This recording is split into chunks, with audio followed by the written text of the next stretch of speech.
नमस्कार दोस्तों, स्वागत है आपका हमारे YouTube चैनल जरधारी क्लासेस में। दोस्तों, मंथली करंट अफेयर सीरीज में आज हम यहाँ पे डिस्कस करने वाले हैं उत्तराखंड के मई माह के महत्वपूर्ण करंट अफेयर्स क्वेश्चन। दोस्तों, वैसे जो वीकली करंट अफेयर सीरीज चलती है उसमें सारे क्वेश्चन एक बार हम बता चुके हैं, लेकिन मंथली करंट अफेयर जो सीरीज है यहाँ पे इसलिए आती है प्रत्येक माह ताकि आपका रिविजन भी हो सके और जो अभ्यर्थी वीकली करंट अफेयर्स वीडियो नहीं देख सके वो एक साथ मंथली करंट अफेयर्स वीडियो के माध्यम से उत्तराखंड के सभी important current affair question note कर सकें। तो चलिए दोस्तों, आज की वीडियो शुरू करते हैं। आज का फर्स्ट क्वेश्चन है यहाँ पे, निम्न में से किसके द्वारा Uttarakhand police wife welfare association यानी यूपीडब्ल्यूडब्ल्यूए का गठन किया गया? तो अलकनंदा अशोक द्वारा किया गया है Uttarakhand police wife welfare association का गठन। अलकनंदा अशोक जो कि उत्तराखंड के डीजीपी हैं अशोक कुमार, उनकी पत्नी है। और यहाँ पे इस एसोसिएशन के तहत हर जिले में एक अफसर की पत्नी को इस एसोसिएशन का अध्यक्ष बनाया जाएगा और इनका मुख्य उद्देश्य क्या है कि जवानों के परिवारों की मदद करना, उसी के लिए ये इस एसोसिएशन का गठन किया गया है। क्वेश्चन नंबर 2 है यहाँ पे, उत्तराखंड का पहला फोल्क गॉड यानी लोक देवता म्यूजियम राज्य के किस स्थान पर बनने जा रहा है? तो उत्तराखंड का पहला फोल्क गॉड यानी लोक देवता म्यूजियम बनेगा सल्ट में। अल्मोड़ा के सल्ट में बनाया जाएगा उत्तराखंड का पहला फोल्क गॉड यानी लोक देवता म्यूजियम। और कहाँ पर बनाया जाएगा? सल्ट में। सल्ट में ये माँ मंडला देवी के मंदिर में बनाया जाएगा और यह उत्तराखंड का पहला फोल्क गॉड म्यूजियम होगा। और इस फोल्क गॉड यानी लोक देवता म्यूजियम का उद्देश्य है नई पीढ़ी को उनके लोक देवताओं के बारे में, उनके इतिहास के बारे में, उनकी वीर गाथा के बारे में, उनके उत्पत्ति के बारे में परिचित कराना। क्वेश्चन नंबर 3 है यहाँ पे, फलक सुतेड़ी ने हाल ही में Commonwealth international music composition award 2021 जीता। वह उत्तराखंड के किस जनपद की मूल निवासी है? तो चंपावत की मूल निवासी है यहाँ पे फलक सुतोड़ी, जिन्होंने हाल ही में म्यूजिक कॉलेज ऑफ लंदन की ओर से आयोजित राष्ट्रमंडल संगीत कंपोजिशन प्रतियोगिता में प्रथम स्थान हासिल किया है। इस प्रतियोगिता में कॉमनवेल्थ के लगभग 54 देशों से कितने अभ्यर्थी शामिल थे? 500 प्रतियोगी शामिल थे, जिनमें प्रथम स्थान किसने हासिल किया? फलक सुतेड़ी ने। फलक सुतेड़ी अभी नोएडा के पावेज स्कूल की 11वीं की छात्रा है और मूल रूप से कहाँ की है? तो चंपावत की यहाँ पे फलक सुतेड़ी। तो बी ऑप्शन सही आंसर हो जाएगा क्वेश्चन नंबर 3 का। क्वेश्चन नंबर 4 है यहाँ पे, हाल ही में सुमित्रा नंदन पंत जी की जयंती कब मनाई गई? तो 20 मई को मनाई गई है हाल ही में सुमित्रा नंदन पंत जी की जयंती। और सुमित्रा नंदन पंत जो कि एक प्रसिद्ध कवि, हिंदी साहित्य के कवि हैं, उत्तराखंड के कौसानी में इनका जन्म होता 20 मई 1900 को।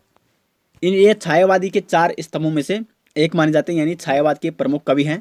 और 1960 में एक चीज़ आपको ध्यान रखनी है जो कि काफ़ी बार पूछी जाती है एग्जाम में, 1960 में इनको साहित्य हिंदी अकादमी पुरस्कार से सम्मानित किया गया था बूढ़ा चांद के लिए, जबकि 1968 में इनको चिदम्बरा के लिए भारतीय ज्ञानपीठ पुरस्कार से सम्मानित किया गया था।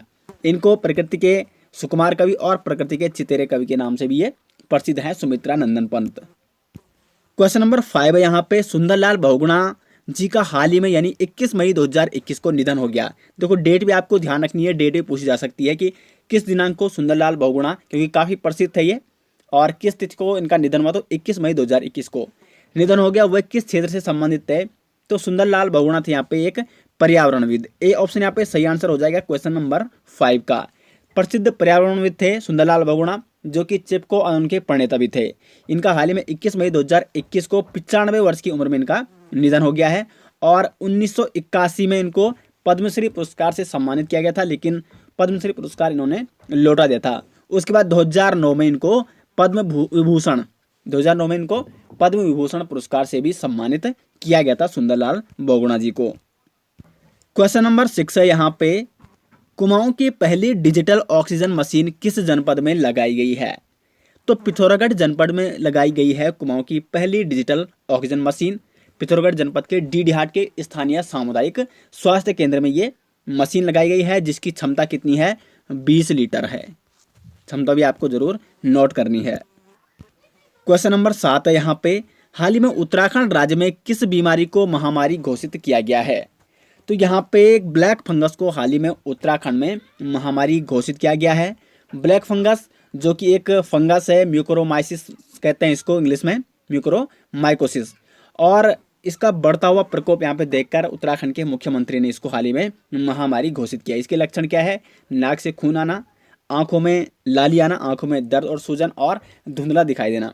लेकिन विशेषकर ये उन लोगों में हो रहा है जिनका इम्यून सिस्टम बिल्कुल डाउन हो चुका है, कम हो चुका है, और जिनको जो इससे पहले कोविड से ग्रसित थे क्योंकि उनका इम्यून सिस्टम एकदम से कम हो चुका है। तो विशेषकर उन्हीं लोगों पर ही क्या कर रहा है, आक्रमण कर रहा है, या वही लोग इससे संक्रमित हो रहे हैं ब्लैक फंगस से। क्वेश्चन नंबर 8 है यहाँ पे, कोरोना महामारी के बीच उत्तराखंड पुलिस ने सर्वप्रथम ऑटो एम्बुलेंस की शुरुआत कहाँ की? तो उत्तराखंड पुलिस ने यहाँ पे उत्तराखंड में ऑटो एम्बुलेंस की शुरुआत की, और सर्वप्रथम इसकी शुरुआत कहाँ से की गई? राजधानी देहरादून से। डी ऑप्शन सही आंसर हो जाएगा क्वेश्चन नंबर 8 का। और ये जो ऑटो एम्बुलेंस है, मरीज के घर से अस्पताल तक क्या करेगी? ऑक्सीजन की कमी नहीं होने देगी। जैसे आपने देखा आजकल कोविड-19 की वजह से बहुत सारे लोगों को ऑक्सीजन की कमी हो रही थी, और डेथ इसी कारण से ज़्यादा हो रही थी क्योंकि ऑक्सीजन की कमी हो रही थी। लेकिन इसीलिए उत्तराखंड पुलिस ने यहाँ पे ऑटो एम्बुलेंस की शुरुआत की, ताकि मरीज के घर से लेकर और अस्पताल तक उसको ऑक्सीजन की कमी नहीं होगी। क्वेश्चन नंबर 9 है यहाँ पे, THDC द्वारा टिहरी बांध के व्यू पॉइंट पर एक संग्रहालय का निर्माण किया गया है, इसका नाम क्या है? तो इसका नाम है यहाँ पे त्रिहरी जल शक्ति संग्रहालय है, जो कि THDC द्वारा टिहरी बांध के व्यू पॉइंट पर बनाया गया है, इसका निर्माण किया गया है। और यहाँ पे जो THDC है, इसकी अगर बात करें तो 1988 में हुआ था इसका गठन, और टिहरी बांध का निर्माण भी THDC द्वारा ही किया गया। और टिहरी बांध पर है भारत का सबसे लंबा सिंगल लेन सस्पेंशन ब्रिज डोबरा चांटी पुल। तो डोबरा चांटी पुल और टिहरी बांध पे एक स्पेशल वीडियो हमने बना रखी है, टिहरी बांध के इतिहास के बारे में, टिहरी बांध के विरोध में जो आंदोलन हुए, और किस प्रकार वहाँ पे टिहरी बांध का निर्माण किया गया, और किस प्रकार डोबरा चांटी पुल की जरूरत पड़ी और उसका निर्माण कैसे हुआ। तो सारी चीज़ें वहाँ पे, क्योंकि बहुत ही इंपॉर्टेंट टॉपिक है जो कि डोबरा चांटी पुल है करंट अफेयर्स की दृष्टि से। तो एक स्पेशल वीडियो उस पर बन रखी है, आप सर्च कर सकते हो वहाँ पे, टिहरी बांध एंड डोबरा चांटी पुल बाई जरधारी क्लासेस ऊपर यूट्यूब में। क्वेश्चन नंबर 10 है यहाँ पे, उत्तराखंड में उगाए जाने वाले बाजरा की पहली खेप किस देश में निर्यात की जाएगी? तो डेनमार्क में निर्यात की जाएगी। उत्तराखंड का जो बाजरा है उसकी पहली खेप कौन से देश में निर्यात की जाएगी? तो डेनमार्क में निर्यात की जाएगी। सी ऑप्शन सही आंसर है क्वेश्चन नंबर 10 का। क्वेश्चन नंबर 11 है यहाँ पे, हाल ही में डॉक्टर जीवन मेहता का निधन हुआ है, वह किस क्षेत्र से थे? तो जो डॉक्टर जीवन मेहता हैं, इनका हाल ही में निधन हुआ है, और यह एक पर्यावरणविद थे। ये सी ऑप्शन यहाँ पे सही आंसर हो जाएगा क्वेश्चन नंबर 11 का। क्वेश्चन नंबर 12 है यहाँ पे, अंतर्राष्ट्रीय अजेय स्वर्ण पदक से किसे सम्मानित किया गया? तो अंतर्राष्ट्रीय अजेय स्वर्ण पदक 2021 से सम्मानित किया गया यहाँ पे रमेश पोखरियाल निशंक को, जो कि शिक्षा मंत्री है यहाँ पे भी, भारत के केंद्रीय शिक्षा मंत्री रमेश पोखरियाल निशंक। तो इनको अंतर्राष्ट्रीय अजेय स्वर्ण पदक 2021 से सम्मानित किया गया, और यह पुरस्कार इनको इनके लेखन, सामाजिक और यहाँ पे मानवता के लिए उत्कृष्ट सेवा के लिए इनको ये अंतर्राष्ट्रीय अजेय स्वर्ण पदक 2021 से सम्मानित किया गया। क्वेश्चन नंबर 13 है यहाँ पे, आरुषि निशंक ने स्पर्श गंगा व, यहाँ पे आपको इन 4 ऑप्शनों में से बनना है, के साथ उत्तराखंड में कोविड-19 राहत अभियान की शुरुआत की। तो आरुषि निशंक ने यहाँ पे जो उनका NGO है स्पर्श गंगा, जिसकी वो सह संस्थापक भी है, तो स्पर्श गंगा के साथ और साथ साथ संदीप अग्रवाल फाउंडेशन के साथ मिलकर उत्तराखंड में कोविड-19 राहत अभियान की शुरुआत की। और इस राहत अभियान के तहत वो लोगों तक मेडिकल किट और राशन तथा अन्य महत्वपूर्ण सामग्रियाँ पहुँचा रही हैं। आरुषि निशंक जो कि सह संस्थापक हैं स्पर्श गंगा की, सामाजिक कार्यकर्ता हैं और एक अभिनेत्री हैं, और ये रमेश पोखरियाल निशंक की पुत्री हैं। क्वेश्चन नंबर 14 यहाँ पे, शहीद श्रीदेव सुमन की हाल ही में कौन सी जयंती मनाई गई है? तो यहाँ पे शहीद श्रीदेव सुमन की यहाँ पे हाल ही में 105वीं जयंती मनाई गई है 25 मई को। शहीद श्रीदेव सुमन जो कि जिनका जन्म हुआ था 25 मई 1916 को, कहाँ हुआ था? जोलगांव चंबा टेरी गढ़वाल में। और इनके पिता का नाम था हरिराम बडोनी, इनकी माता का नाम श्रीमती तारा देवी था, और इनकी पत्नी का नाम था विनय लक्ष्मी। और इनकी मृत्यु कब होती है? 25 जुलाई 1944 को। कब होती है? 25 जुलाई 1944 को। इन्होंने 84 दिन तक आमरण अनशन किया था, क्योंकि उस समय क्या हुआ था, कई बार आपको बता चुका हूँ कि टिहरी रियासत था जो वो राजा के अधीन था, लेकिन भारत देश आज़ाद हो गया था, और टिहरी को भारत देश में मिलाने के लिए शहीद जो श्रीदेव सुमन है उन्होंने काफ़ी संघर्ष किया था। और 84 दिन के आमरण अनशन के बाद 25 जुलाई 1944 को उनकी मृत्यु हो जाती है। तो हाल ही में इनकी 105वीं जयंती मनाई गई 25 मई को। क्वेश्चन नंबर 15 है यहाँ पे, जलवायु परिवर्तन के दुष्प्रभावों को लेकर संयुक्त राष्ट्र ने दुनिया भर के 16 बच्चों की वर्चुअल माध्यम से सुनवाई हुई, जिसमें भारत की रिद्धिमा पांडे भी शामिल थी। रिद्धिमा पांडे किस राज्य से हैं? तो ये हैं आपकी उत्तराखंड राज्य से। उत्तराखंड के हरिद्वार जनपद से यहाँ पे रिद्धिमा पांडे, जिन्होंने 28 मई को कब हुई थी ये वर्चुअल जो सुनवाई 28 मई 2021 को वर्चुअल माध्यम से संयुक्त राष्ट्र में जलवायु परिवर्तन के दुष्प्रभावों को लेकर सुनवाई में शामिल की गई या शामिल हुई रिद्धिमा पांडे। रिद्धिमा पांडे एक क्या है, पर्यावरण कार्यकर्ता हैं। और आपको बता दें कि बीबीसी ने 2020 में दुनिया की 100 प्रभावशाली महिलाओं में शामिल किया था किसको, रिद्धिमा पांडे को, जो कि हरिद्वार जनपद उत्तराखंड से हैं। 16 है यहाँ पे, निम्न में से हाल ही में किसे मुख्यमंत्री तीरथ सिंह रावत का मुख्य सलाहकार नियुक्त किया गया है। तो शत्रुघ्न सिन्हा को किया गया है मुख्यमंत्री तीरथ सिंह रावत का मुख्य सलाहकार नियुक्त। शत्रुघ्न सिंह जो कि 1983 बैच के आईएएस अफसर हैं और इससे पहले ये क्या थे, मुख्य सूचना आयुक्त भी रह चुके हैं शत्रुघ्न सिंह। 17 यहाँ पे, कोविड-19 से राज्य में उत्पन्न समस्याओं के समाधान हेतु उत्तराखंड पुलिस ने किस मिशन की शुरुआत की। तो उत्तराखंड पुलिस ने यहाँ पे कोविड-19 से राज्य में उत्पन्न समस्याओं के समाधान और निराकरण के लिए यहाँ पे मिशन हौसला नाम से एक मिशन चलाए, जो कि काफ़ी प्रभावशाली रहा यहाँ पे उत्तराखंड में। और इस मिशन का यानी जो मिशन हौसला है, इसका मुख्य उद्देश्य है कि कोविड-19 से जो संक्रमित व्यक्ति है उनको ऑक्सीजन, बेड, प्लाज्मा, दवाई या राशन आदि दिलाने में मदद करना। तो काफ़ी प्रभावशाली रहा ये मिशन हौसला, जो कि उत्तराखंड पुलिस ने राज्य में शुरू किया। क्वेश्चन नंबर 18 यहाँ पे, जीबी पंत राष्ट्रीय हिमालयी पर्यावरण संस्थान कोसी कटारमल अल्मोड़ा के निदेशक डॉक्टर RS रावल का निधन हो गया है। वह किस क्षेत्र से संबंधित थे। तो ये थे एक पर्यावरणविद, कौन, डॉक्टर RS रावल, जो कि जीबी पंत राष्ट्रीय हिमालयी पर्यावरण संस्थान कोसी कटारमल अल्मोड़ा के निदेशक भी रह चुके थे।